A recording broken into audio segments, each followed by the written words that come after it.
Vous le savez, le Conseil économique et social est en tournée dans les régions du Burkina.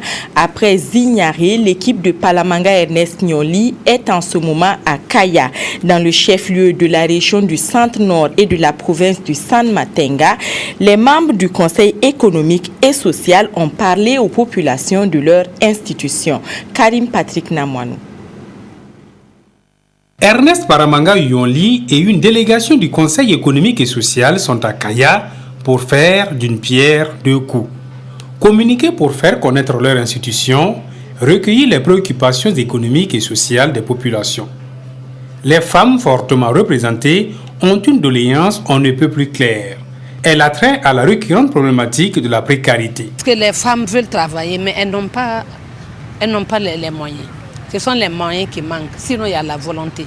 Si elles gagnent les moyens, en tout cas elles vont se jeter pas mal dans beaucoup d'activités. Puisque ici nous voyons que les femmes, elles font du kura-kura et elles font du sumbala. En tout cas il y a pas mal d'activités, mais les problèmes de moyens. Avec 226 sites anarchiques et artisanaux d'exploitation aurifère, la région du Centre-Nord n'est pas à l'abri de conflits orpailleurs, population ou orpailleurs conseillers municipaux. C'est donc dire que la question fera l'objet d'échanges entre les participants et la délégation du Conseil économique et social qui, du reste, fera une communication sur l'expansion du secteur minier et sa contribution au développement durable du Burkina Faso.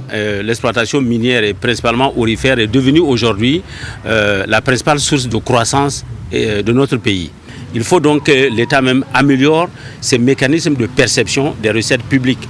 Et c'est à partir de ce moment que l'État peut créer des mécanismes pour pouvoir investir de façon à ce que la population tire un avantage sûr. Préoccupations, suggestions ou critiques sont attendues. La forme importe moins que le fond. L'essentiel sera de jeter les bases d'un échange interactif pour l'amélioration des prochains rapports du Conseil économique et social.